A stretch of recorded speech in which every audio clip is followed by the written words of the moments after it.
It's a big day for the state of Andhra Pradesh. Mega swearing-in ceremony of Chandrababu Naidu is taking place at Gannavaram, and this is the fourth time that Chandrababu Naidu is taking oath as the Chief Minister of Andhra Pradesh, known as the first CEO of Andhra Pradesh, and also someone who was pro-industry and pro-corporate. This ceremony of oath-taking of Chandrababu Naidu saw the presence of Prime Minister Narendra Modi. In fact, there was a warm hug between the two leaders. Remember, Chandrababu Naidu and the TDP also play a very important role in the NDA alliance at the centre with 16 MPs. In fact, they also hold the cabinet portfolio of aviation and also an MOS position. Pawan Kalyan was sworn in as after Mr. Naidu, and of course Nara Lokesh, the General Secretary of the party, the son of Chandrababu Naidu, also was sworn in as part of the cabinet. We'll be getting you all the details along with my colleague Uma Sudhir, who's tracking this event for us. To you, Uma, tell us about the significance of this, of all the people who took oath today, and also tell us the way ministers have been chosen. What are the kind of caste considerations have been taken for this cabinet, for this council of ministers to take shape? So Chandrababu Naidu 4.0 is off to a start with Mr. Naidu taking oath as Chief Minister, and all his team members also being sworn in now one by one. And yes, we have already seen Konidala Pawan Kalyan being the second to be sworn in. Very clearly, the pecking order in the new government, in the new NDA government, is going to be Chandrababu Naidu, then Konidala Pawan Kalyan, and then Nara Lokesh. And it does appear that if Naidu had any plans of handing over the baton to his son, it may not happen in a hurry, and it will take some time. Yes, the balance of regions has been taken care of very well. The Rayalaseema region getting representation, good representation, because that's an area that the Telugu Desam and the NDA did not hope to get as many seats as they have actually managed to do as well. And the caste considerations as well taken care of. And as Mr. Ramesh was also pointing out, a minority member, Mr. Mohammad Farooq, also being given a place in the cabinet itself. Yes, 3 women have been sworn in as well. And yes, we saw the lone BJP man in the cabinet, who is going to be Satya Kumar Yadav, someone who's been a BJP loyalist for a very long time, and someone who's worked with Mr. Venkaiah Naidu, and someone who has also been attacking Jagan Mohan Reddy quite vociferously over the last few years of Jagan Mohan Reddy's rule, I think. So that role of his has fetched him birth in the Chandrababu Naidu cabinet. And of course, the big agenda for Chandrababu Naidu, as he himself has said, he has got a historic mandate, and therefore he treats this as a huge responsibility, and he's going to do it along with his team. Pawan Kalyan has not made any demands, and if you thought that the opponent space is free and Pawan Kalyan and Janasena do want to grow in this, how are those equations going to work out? Mr. Ramesh, how is that equation going to work out? Because Nara Lokesh is very clearly now being pitched as number 2. In fact, somebody as senior as Kesneni Srinivas, former Vijayawada MP, who jumped to the YSRCP, said the reason he did that was because he did not want to be taking orders from Nara Lokesh. And now it's very clear after his Padayatra and the kind of mandate that they have had, that he is number 2 in the TDP, all right, but politically Pawan Kalyan takes a bigger stature. Yes, Uma, that is going to be a big challenge for Lokesh. After the Padayatra, Lokesh was seen as having come of age, actually. But for him, unfortunately, now Pawan Kalyan came into the equation. So he cannot be seen as number 2 in the government, as of now, at least. Pawan Kalyan will be the number 2. So that way, I think Chandrababu Naidu will have to keep all these sensitivities. And Naidu has been very careful about he has been giving very that careful till now. I think I have a feeling that he is going to continue with that for sure. Because now, even for Pawan Kalyan, you said that he has not made any demands as such. I think I know the reason. The reason is this, that both Chandrababu Naidu as well as Pawan Kalyan, they are now concerned about the promises that they have made. State is in a very bad financial position, and they have promised quite a lot of things, more than what Jagan did in the last 5 years. So how are they going to fulfill all these promises? That is going to be a big challenge. I think they are more worried about that than about positions And and also other. the mandate that the people have given Chandrababu Naidu and Pawan Kalyan, rather the NDA. Of course, the BJP, we can very safely say, was able to win 8 seats because of the push that TDP and Janasena gave. But Amaravati, that's the big one, isn't it? Chandrababu Naidu inaugurated it, Prime Minister Modi was there, but at that time the criticism was that the central government did not do enough. At that time we spoke about 50,000 crore rupees as the budget. Is that really a possibility for a state now which is revenue deficit? And you also have, he has big expectations from the center, but like you said, other than Amaravati, also there are several other demands on like welfare that he has promised almost as much as Jagan Mohan Reddy. There are two positive developments here for Amaravati. One is last time even Pawan Kalyan joined the forces that were criticizing Amaravati. So now Chandrababu Naidu has got and Amaravati has got Pawan Kalyan on their side. And Amit Shah and the central government too. The second one is that. The second one is the central government is also with them. So that way I think Amaravati is going to really grow in the coming months and years. Another important point here is that Amaravati actually doesn't need so much of money. People say that it requires 50,000 crore. That was the last GO that the Chandrababu Naidu government gave in 2019, that it requires 50,000 crore over a period of 5 years actually. Now, most of this money will be generated through private investment. So, government doesn't need to spend a lot of money on Amaravati as such. So, Amaravati is going to grow for sure, but because they have plans as to how to and attract. The mandate also becomes very important to give confidence to investors, isn't it? For them to come in. That's very, very important thing, because actually investors lost confidence in Andhra Pradesh in general and Amaravati in particular.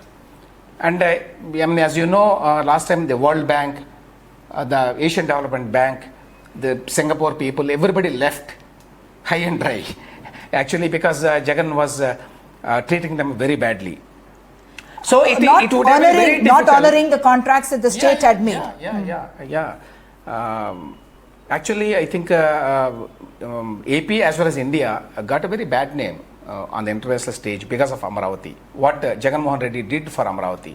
But now I think because of the huge mandate that this alliance got, that Chandrababu Naidu will be able to attract investors. And here I must point out, I read in the news and I think I saw also on the TV now that the Korean Consul General also attended this function, which is very important, which means that the foreign governments, especially Korea as well as Japan and Singapore, who were willing to help Amaravati during the last time, I think they are going to come forward this time also. I mean, that's my reading now. That will be good news for the people of Andhra Pradesh who are certainly hoping, and have actually been feeling emotionally very hurt that 10 years after the state has been formed, they still don't have a capital. That's something that they worry about. But how much can the central government leverage be in terms of, because the portfolios wise, we can't say it was a heavyweight portfolio that they have got. Pemasani Chandrasekhar, of course, is MOS in agriculture and he's also with communications. And Ram Mohan Naidu has been given civil aviation. Like we were discussing earlier, Andhra Pradesh does need to build for itself good airports as well. The Vijayawada airport itself needs a huge upgrade if the kind of a brand that Hyderabad has got is also because of the kind of an airport that it does have. Yes. See, the fact that Chandrababu Naidu did not insist on portfolios and the number of ministries in the central government was because I think he wanted more money, more funds from the central government. I think he preferred funds and money to portfolios and ministries. So I think this time the central government is going to be a bit more liberal compared to what they did between 2014 and 19. Just one more comment on the NDA government, that Chandrababu Naidu did not make any demands, but sources did tell us that they would like the speaker's post. There has been talk that possibly Purandeshwari could be given that speaker's post possibly, and will that be something that Chandrababu Naidu would like? I don't think Chandrababu Naidu will have a role in that, and there is nothing for him to like or dislike in that. There's a power equation within the family, isn't it? Yeah, but see, they were actually not friends for a long time. Purandeshwari and her husband, Daggubati Venkateshwara Rao, and Chandrababu Naidu family. Now recently, because of BJP, they came together. Now it seems they have reconciled. There is some kind of reconciliation between the two. But still, I think each one of them would be wary of the other. So I don't think Chandrababu Naidu will have any role in BJP deciding the speaker's post. They probably want the speaker's post for themselves, but I don't think BJP is going to give that. That's for sure. Some people have been saying that deputy speaker's post might be given to TDP. That's one possibility. Mr. Pullarao, do you see this as smooth sailing, because Chandrababu Naidu will not want to, shake the apple cart at this point in time? He needs the central government as much as the central government needs him in terms of support financially and otherwise, because like we were discussing, huge mandate and huge responsibilities and expectations from the people of Andhra Pradesh, who were in fact for the last few years feeling very marginalized in the national narrative. One thing, Chandrababu Naidu will be very careful not to make any demands. Because, you must go back past history. He left Modi suddenly in 2018. All that history is there. He doesn't want those memories to come back. He has opened a new chapter, and he won along with the support of Pawan Kalyan. And Pawan Kalyan is a Modi strong man. Things may change in the future. Secondly, I just ask you, Umaji, is there somebody of stature in those parliament MPs from Andhra to be a speaker between you and me? This is not a post to be bestowed for charity. Somebody has to command the house. Somebody has to know the law. People are saying even Om Birla might not get a second term after having been there 5 years, done well. So all those factors go into there. And I don't think Chandrababu Naidu wants to be loaded with the suspicion. It has happened in the past, Mr. Pullarao, when GMC Balayogi did become the speaker from the Telugu Desam side. But what more interesting perhaps may be the fact that in Andhra Pradesh now there is an opposition space that will become more and more open. Do you see that space is something that Pawan Kalyan would want to come and occupy? Of course, BJP also would be looking as a party to grow in that space. It's now a happy coalition of the NDA, but there is an opposition space which they would want to come and occupy. No, opposition space is not there that much. Jagan is still there. He's still there. He got a good percentage of vote. We have to see how he comes back. He has no option but to come back if he wants to be in politics, and I'm sure he will come back. He's not going to give up. He has faced more adversity. He has been in jail, all of that. I suspect after a few months, he'll be very active again. Having said that, what you say is very relevant. Pawan Kalyan contested only 21 seats. He left the other 154.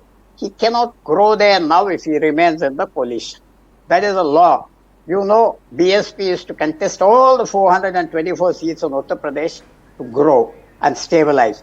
Where can Pawan Kalyan go now? If he wants to expand beyond 21 seats, he has to leave the coalition. Chandrababu Naidu is aware of that. He would not like him to leave. It will be a comfortable coalition. But yes, if Pawan doesn't grow, then he will dissipate. He's got followers all over the state. They'll have no growth potential. Where do they go? You know how power politics works. Where there are TDP MLAs, they won't allow these people to grow, won't give them seats, etc. So it is I agree. Chandrababu Naidu is a master of politics and a master of compromise. He can work out. I agree with all of that. And he will take a very mature stance that he would want the social coalition, social alliance to continue in the interest of his party also, and keeping an eye on Jagan and his future possibilities. Right. So right now, Pawan Kalyan wants to grow, but if he grows, it will have to be in consonance, in agreement with TDP.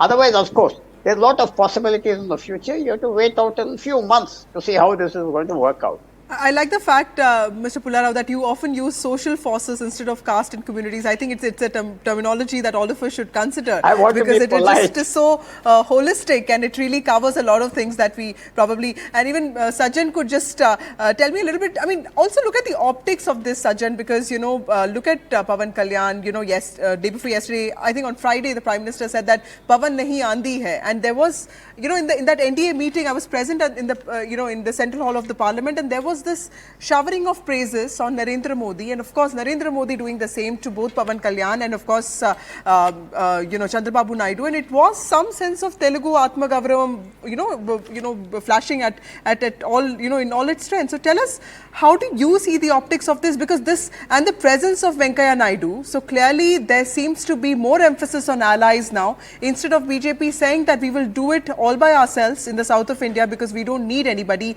Probably there is also some reality check that the BJP has from its own performance in the south of India, and it is probably thinking that it's for the best that it goes with allies this time. Yeah, there is a very cluttered and differentiated strategy for every state in South for BJP. But Andhra is one state which, keeping Congress for a Congress slight rise in 2024 verdict. Andhra is their Waterloo moment. If you check the voting numbers, I mean, literally on most of the seat, Congress vote is competing with the Nota vote. So that sort of a Andhra provides you that kind of a grand failure of the Congress, even revive or at least hint some sort of a revival. This is one. Two, also remember that already in South and particularly in Andhra, politics is entering into a new generational leadership's foray. So you have Nara Lokesh who is waiting after, and that's one of the concerns because vis-a-vis Chandrababu Naidu, Pawan Kalyan yet maybe at par or still has a lot of to catch. But when Nara Lokesh comes and you have Pawan Kalyan and you have Jagan Reddy. So if you see the framing of Andhra politics in that frame of leadership, certainly things are not that easy for Chandrababu Naidu despite such a mammoth victory. And that is why he would be more focused on the state rather than trying to kind of encash more bargain at the national level. Right. Uma, I would like to ask you this. Is there also some sense of generational shift or balancing between old and young leaders? Because both the ministers at the centre, be it Pemasani Chandrasekhar Rao or Mohan Naidu, are relatively young. And, the first two people who took oath after Mr. Naidu, Pawan Kalyan and also Nara Lokesh, are also younger compared to, a lot of senior politicians that we see. How is TDP trying to balance that out? In fact, the new cabinet of Chandrababu Naidu has quite a few new faces, and many of them are in fact in their 30s and 40s, which I would reckon is a very good age for them to come up with new ideas and work with the kind of enthusiasm. There's a kind of an ennui that sets in when you've been minister once, twice, thrice, and there's a set pattern with which you work. Perhaps this innovation is what Chandrababu Naidu is looking for when he selected this young blood to be able to deliver on the promises that the people of Andhra Pradesh have voted, because there are huge expectations, and that is something that would certainly be weighing on the mind of Chandrababu Naidu, because the financials is one thing, and the challenges of creating that kind of a capital while keeping the regional balances in place. Remember, when he made that speech yesterday, he also spoke about not wanting to disappoint the people of Visakhapatnam. He spoke about Visakhapatnam is going to be the financial capital for Andhra Pradesh as well, and he has taken care of Rayalaseema too. That is where, you say the coastal belt is where the Telugu Desam is strong, and the Rayalaseema belt is where traditionally it was understood as the Congress and subsequently the YSRCP that was considered as a strong party, and now his representation has been in such a manner that he takes care of all these aspirations and perhaps being able to deliver as well. Right. Also, Uma, tell us a little bit about the family of Chandrababu Naidu, because, when he was in jail, we did see his wife Bhuvaneshwari playing an important role. The wife of Nara Lokesh, Brahmani, is seen in visuals here with a young son. And of course, this whole rift, so-called rift between Purandeshwari and Chandrababu Naidu, and of course the co-brothers. So tell us, how does the family politics how do we understand that? Because suddenly the family has also become quite visible with Nara Lokesh assuming an important post in the government. So Bhuvaneshwari has actually stayed away from politics all these years. She never came in the limelight. She never spoke out. Even when we would be doing 24 hours with the chief minister, she would not really want to be in the frame. She preferred keeping a low profile. But when Mr. Chandrababu Naidu was jailed, she decided to take that mantle of responsibility. There were not too many leaders standing by Naidu, should I say, in that sense, tall leaders. There was a Nara Lokesh, but beyond that, what? And Bhuvaneshwari actually did that role very well. She had a kind of a movement that she did across the state, appealing to the people and showing really in many senses that she is indeed NTR's daughter, being able to make the connect with the people. And though even now Brahmani and Bhuneshwari both have stayed away from active politics, they have not participated in the elections, but they now have a political profile certainly. But much more interesting is what you mentioned, because Telugu Desam was associated with Nandamuri Taraka Ramarao, the man whose whose book Mr. Ramesh has written, and that family and Chandrababu Naidu, in a sense, that competition has always been there. And I would reckon that the BJP also tried to reach out in a sense to a junior NTR to become perhaps a face for the party for them. And the Telugu Desam has moved away from that Nandamuri family and become more of the Nara family. I would like you to comment, because you have known this family very well. Yeah. And in many senses, you mentioned earlier, you touched upon Purandeshwari and Dagubati being kept away. The other big challenge in Generation Next was actually a junior NTR for staking claim to the Telugu Desam. Right now, junior NTR, I think, has been isolated. But one thing we should, I think, understand is that there are too many people from Chandrababu Naidu family in politics right now, in his own party. In fact, even the coalition is a coalition of the family. The BJP president is Purandeshwari in Andhra Pradesh, and Chandrababu Naidu here. Not Chandrababu Naidu, the fact that his son, Lokesh is married to that's what, his brother-in-law, Balakrishna, who is an MLA from Hindupur. And Balakrishna's another son-in-law is an MP from Visakhapatnam. That is the who runs Geetam institutions. So see how many people are there. I don't know how, BJP also must be feeling very embarrassed to talk about it. But there are at least half a dozen people from within the family who are holding various positions in the party, and now in the government they would be, because as MLAs or as ministers or as MPs. That's one problem. As for junior NTR, I don't think he will have any chance in the near future to enter politics. I think he will take his own time. He's biding his time is what I feel. And right now the focus is on Nara and Nandamuri families. And he is out of the equation right now, junior NTR. There was some news item yesterday saying that he was also invited for the swearing in. I'm not sure about it. But I don't think he forms part of the family as of now. He, junior NTR, as we know him, is also the son of Hari Krishna, who supported Chandrababu Naidu. Who was also an MP. Who was also an MP at that time, and supported Chandrababu Naidu at the time of the coup that happened in August 1995. And so, the family of N.T. Ramarao, many of his sons were on Chandrababu Naidu's time, and that coup was supposed to be against Lakshmi Parvati. And subsequently, of course, there has been, they're going their separate ways, should I say. And Lakshmi Parvati is another person from the Nandamuri family. Very but interestingly. she's politically not relevant any longer, though she did that go is to true. the YSRCP. That is true. So the Nandamuri family per se has the Nandamuri Balakrishna, who is also father-in-law of Lokesh, and his daughter is Brahmani. And Nara Lokesh now will be prepared for that role, but as a politician who is still very much active on the political firmament, unlikely that the baton would be passed on to Nara Lokesh, at least not in this term. But certainly he has been prepped up for the role, and he has, Chandrababu Naidu did mention that he won with a 80,000, 90,000 majority in Mangalagiri itself. So that was one way of establishing that he is someone who has some political weight now.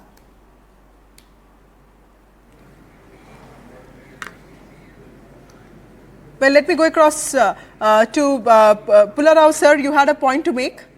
Yeah, I just think, looking back, there's some essential style differences between Jagan and Chandrababu Naidu. When Jagan used to come to Delhi, he never told people what he was coming for, but back without meeting the press. So what he got, what he didn't get, nobody knew.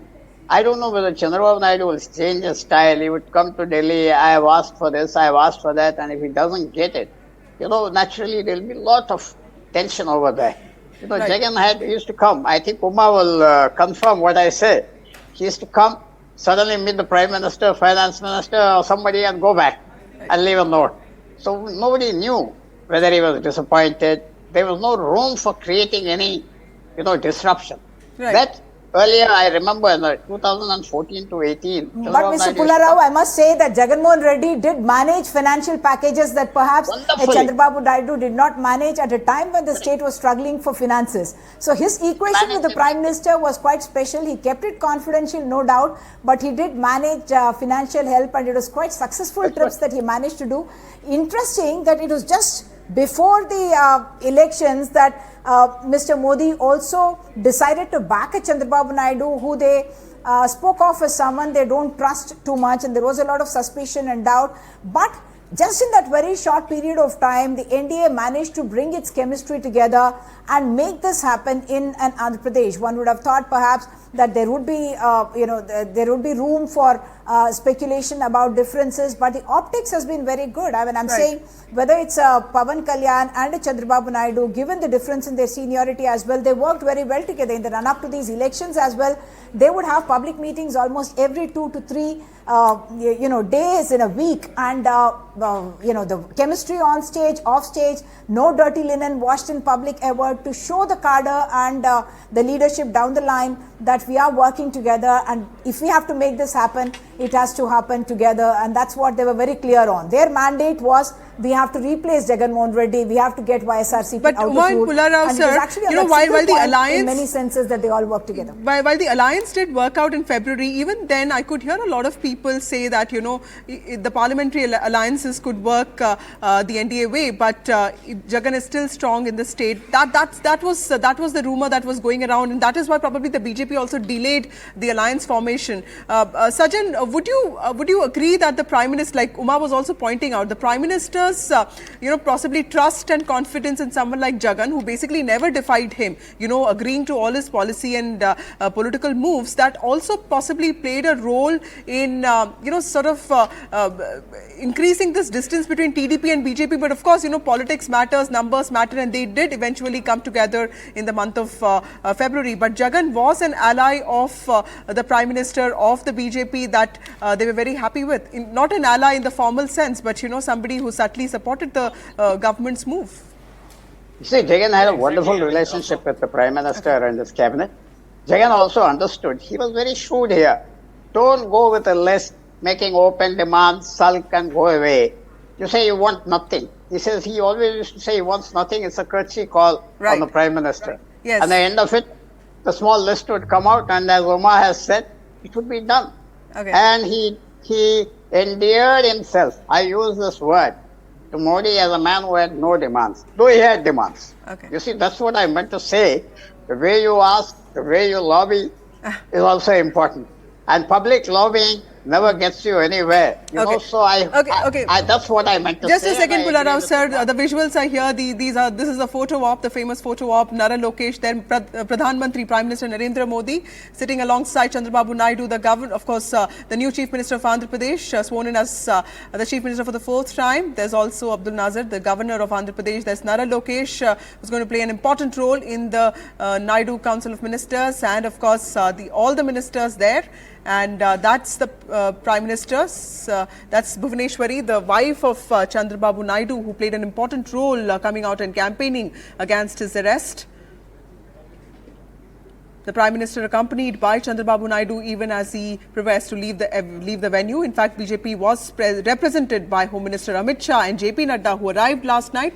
BL Santosh, the National Organisation Secretary, was also present last night, and they had meetings with Chandrababu Naidu and several TDP leaders to finally draw the shape of the final Council of Ministers. There have been hectic negotiations, is what we've been told. Chandrababu Naidu also plays an important role in the central cabinet with two of his ministers, one with a cabinet portfolio of aviation, the other with rural and communications MOS. That's Chandrababu Naidu and Pawan Kalyan, with the Prime Minister there. And that's JP Nadda and the Home Minister. And of course, Venkaiah Naidu, who is seen to have played an important role in fostering TDP-BJP alliances in the past, is also present. Mr. Naidu also comes from the same community as Mr. Chandrababu Naidu and is seen as someone who has had close ties with him.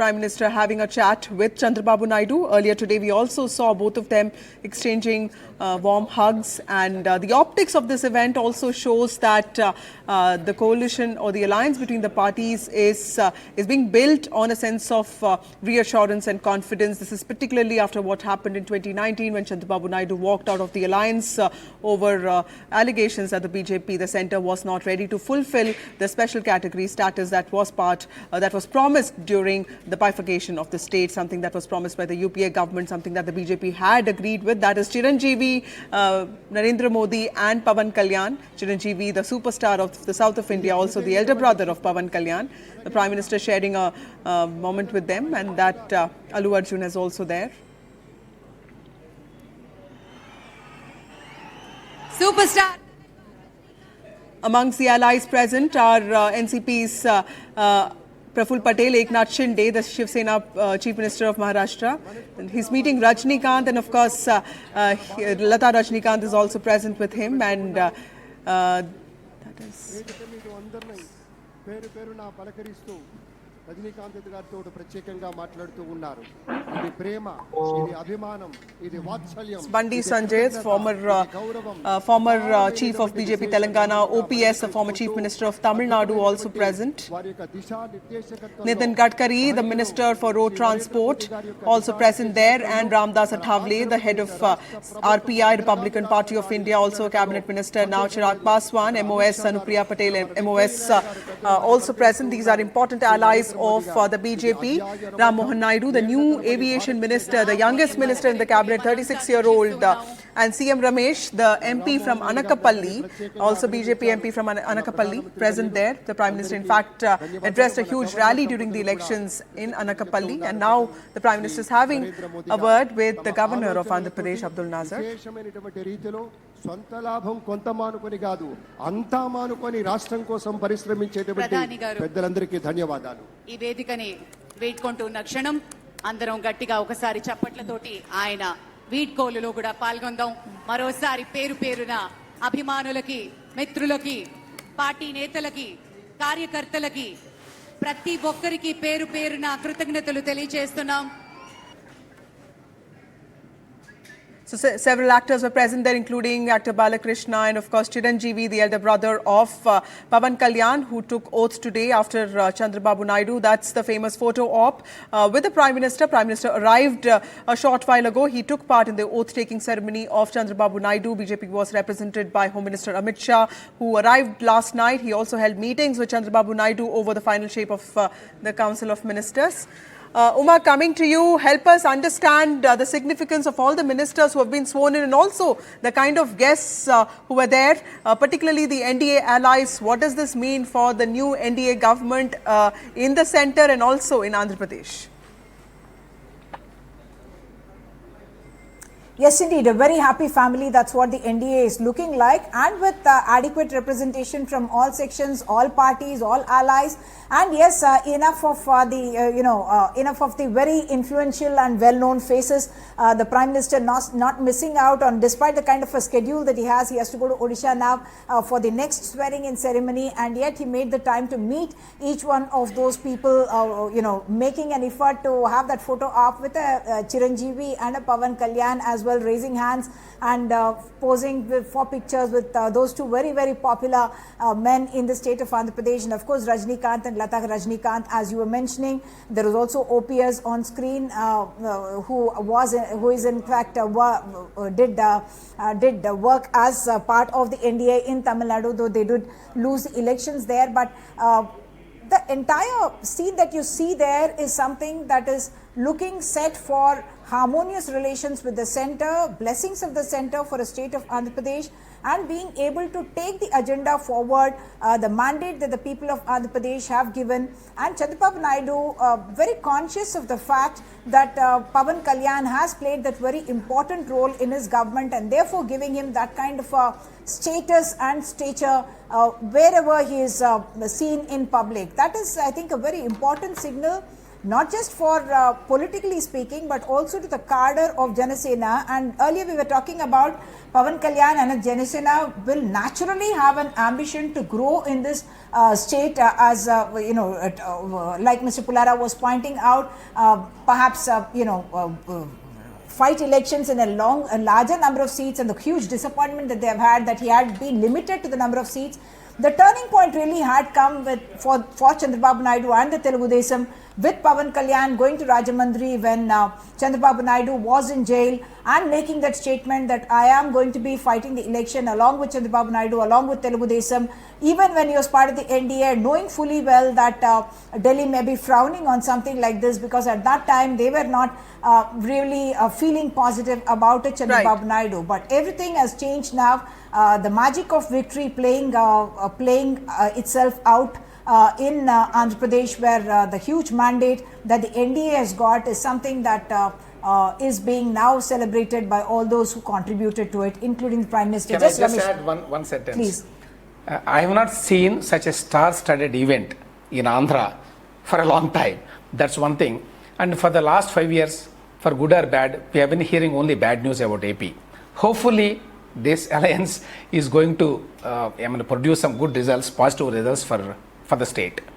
So the entire state is watching and hoping for positive results in terms of there are a lot of expectations. Also, Uma, help us understand the 3 women ministers who have been sworn in as part of the Andhra Assembly cabinet, Vangalapudi Anita and S. Savita and also Sandhya Rani. Tell us a little bit about who are these women and what can we expect from them in terms of governance and politics.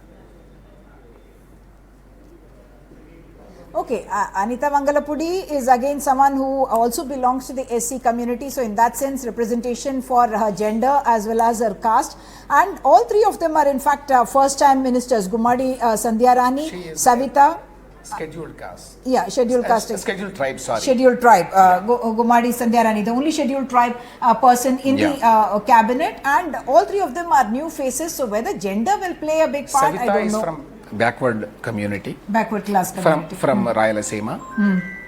So how much was their contribution? And they're all new. They're all new, debut. They're all first timers. Vangalapudi Anita has been around for some time. She was MLA during 2014 and 19, and she was also I think the head of women's wing of TDP. She was heading the Telugu Desam women's wing in Andhra Pradesh. But they are newcomers as far as the ministry is concerned. Right. So I think they wanted to encourage newcomers. And they wanted to have at least 3 or 4 women, so they managed to squeeze in 3 MLAs. Which is a good number in a cabinet of 24, I would think, other than the Chief Minister, because you don't see many other experienced faces either of women here. Opportunity. Chandrababu Naidu has been known to give opportunity to the young in many senses. He has done that in the past as well. And here the 3 women ministers are new, yes, but hopefully will be able to deliver on the ministries that they are handed over to them. Right. Uma, we've also tracked Chandrababu Naidu for last so many years. Chandrababu Naidu himself has been in politics for last 40 years. He has been chief minister and also leader of opposition several times. Tell us what is the difference, in him being part of the government, head of the government, and also somebody who is the opposition leader. How does his politics change, and what can we expect in the upcoming government of the TDP? One thing about Mr. Chandrababu Naidu is that he's a very resilient leader. He's someone who started his career actually in the Congress, and as a youth leader, even was part of the Sanjay Gandhi team. Rather he supported that time during the emergency, and subsequently. I think right now we can talk about his resilience, as you pointed out, by comparing to the BRS leader KCR. In terms of being able to to stay afloat. Yes. Even during Chandrababu Naidu, he did from the Congress he came to the Telugu Desam and subsequently became a minister. First being a minister in the Congress as well. Yes. And then in became 1978. Yes. And then he joined N.T. Ramarao, who was his father-in-law, and then we all know about the story of how he took over the Telugu Desam Party in 95, but subsequently what Chandrababu Naidu did was from 2004 to 2014, he was in fact in the wilderness, and you would have thought that possibly someone like him will be able to last that time, but he actually prepped for that entire period. He was a very active member of the opposition as well, and I think his bigger, more toughest place for Chandrababu Naidu was between 2014 and 2024. That is the time when, in fact, many fingers were raised on multiple cases against him. One of the ministers who's been sworn in, P. Narayana, he is also someone who was named in cases, alleged land scam around the Amaravati, so multiple cases. And for a person of the stature of Chandrababu Naidu, who is celebrated not just in his own state. In fact, whenever I would travel to other states in in the south or elsewhere, people would say, you have this chief minister who is so forward-looking. I remember Tamil Nadu would do that as well. And for someone like that, it's the resilience that showed up, and his image of being pro-development, pro-economic reforms, that is something that he has used well, but he also realized that he needs to have that other agenda of being a people's person, and therefore he did not want to take any chances, and that's why included the entire welfare agenda while promising development, investment and jobs as well. And those are going to be big challenges for him. They have said some 20 lakh jobs is what they'll create in the next 5 years. Those are challenges ahead. Now, of course, right away the wait will be for what are the ministries that he is going to allot to a Nara Lokesh, to a Pawan Kalyan and to the rest of his team. Back to you. Thank you, Uma Sudhir, for joining us with those details, and also all our experts. So, big day for the state of Andhra Pradesh. Chandrababu Naidu has taken oath as the Chief Minister of Andhra Pradesh for the 4th time. Pawan Kalyan, the actor-turned-politician and the head of Janasena, has also taken oath after him. He's going to play an important role in the Andhra Assembly Cabinet. And of course, Nara Lokesh, the son of Chandrababu Naidu, and also the General Secretary of TDP will also be part of the Cabinet. Several ministers have been sworn in. And of course, Prime Minister Narendra Modi was there, and there was a lot of camaraderie and also bonhomie between all the NDA allies, with many of them present at the oath-taking ceremony of Chandrababu Naidu. We will keep tracking that and all the headlines for you, but time for a short break. More news and updates on the other side.